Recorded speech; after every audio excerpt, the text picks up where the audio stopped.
जो ईवीएम का मसला हम लेकर चल रहे हैं, मैं आप सभी साथियों को दिल से धन्यवाद देना चाहूंगा कि आपकी बदौलत ये ईवीएम का मुद्दा न केवल गांव-गांव, शहर-शहर, गली मोहल्ले, घर-घर ये मुद्दा पहुंच चुका है।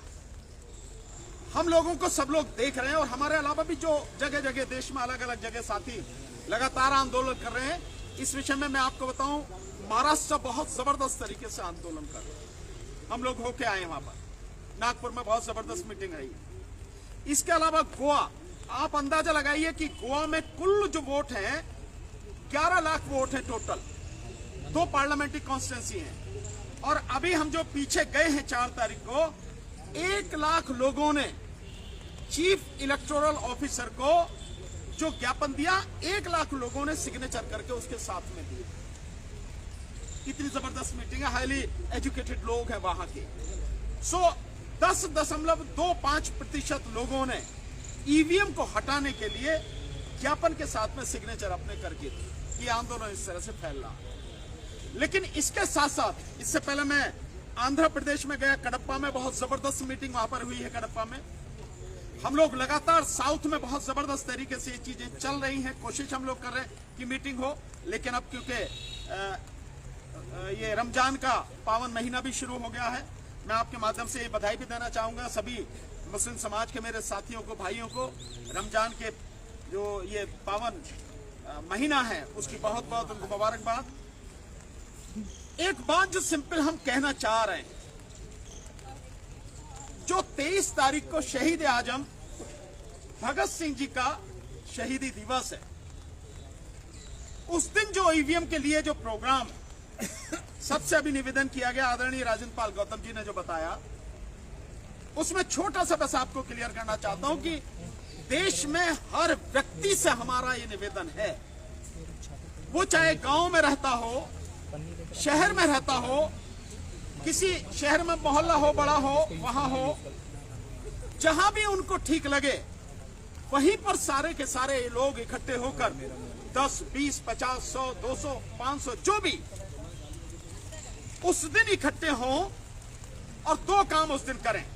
एक, उस दिन पूरे दिन व्रत रखें, उपवास रखें और शहीद आजम भगत सिंह जी की फोटो लेकर ईवीएम को खत्म करने के लिए प्रण लें। साथियों, मीटिंग करें, बाकायदा सब लोग इकट्ठे होकर मीटिंग करें और वो जो प्रण लें और जो हम मीटिंग करें, उस मीटिंग की वीडियो बनाएं।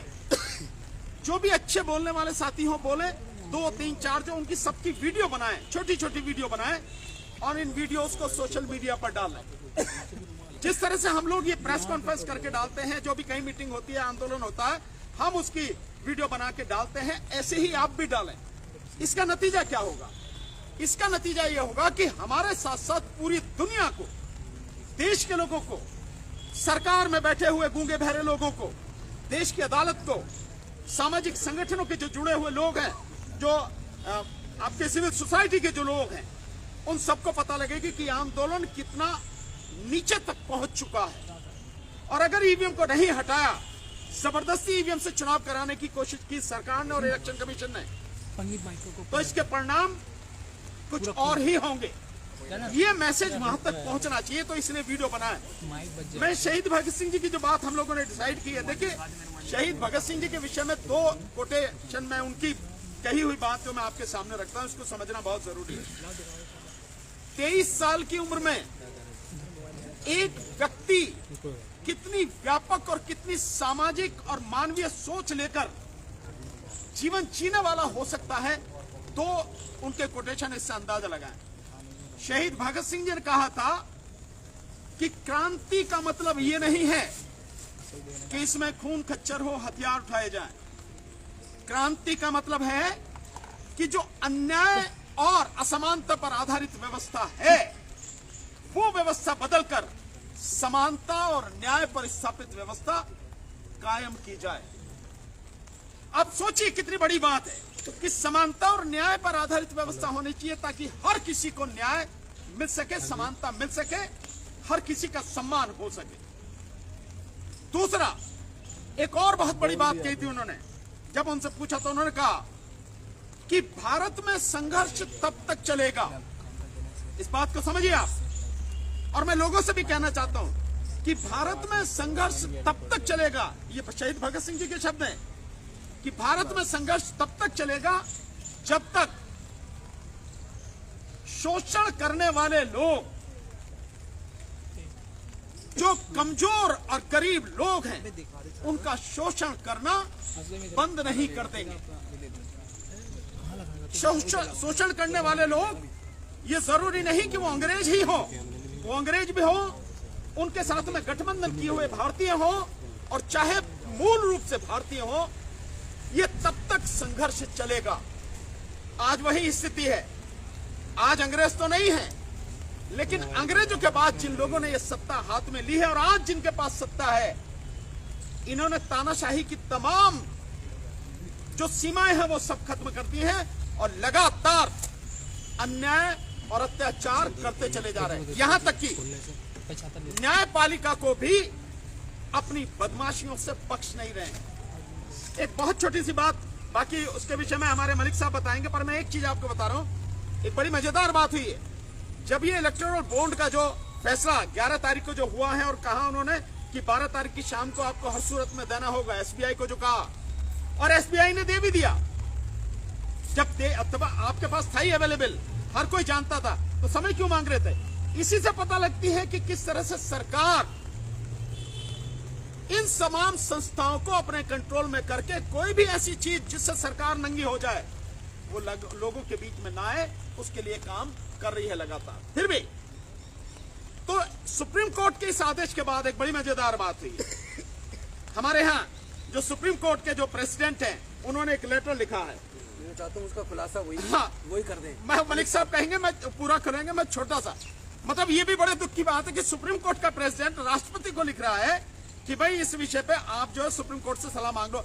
अबे जिस विषय में सुप्रीम कोर्ट ने आदेश कर दिया और वो आदेश इंप्लीमेंट हो रहा है, लागू हो रहा है, उस विषय में सलाह का क्या मतलब है भाई? वो तो वैसी कहानी खत्म हो गई। लेकिन आप इससे देखेंगे कि लोगों की जो अन्याय को बनाए रखने की और सच को छुपाए रखने की जो घिनौनी मानसिकता है, वो किस हद तक है, कहां तक गिर चुकी है।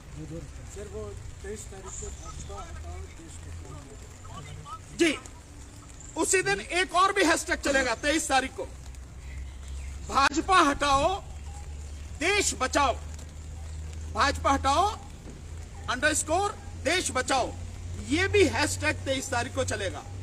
सो मेरा सबसे निवेदन है कि देखिए ये आंदोलन जो हमने आपको वीडियो बना के जहां भी है, गांव में, शहर में, जिस जगह भी है, जिले पर, ब्लॉक पर, तहसील पर, विधानसभा पर, लोकसभा पर, कहीं भी आप हैं, ये मीटिंग करके और वीडियो बना के भेज दिए ताकि दुनिया को पता लगे कि देश वाकई में जाग चुका है, कोई अंधेरे में नहीं रहना चाहिए। सो मेरा यही आप सबसे निवेदन है, और विश्वास रखिए कि जब आप सब लोग साथ में खड़े होंगे तो निश्चित रूप से इसी चुनाव में न केवल ईवीएम हटेगी, बल्कि बैलेट पेपर से 2024 का चुनाव होगा। अब जनता को आप आगे आना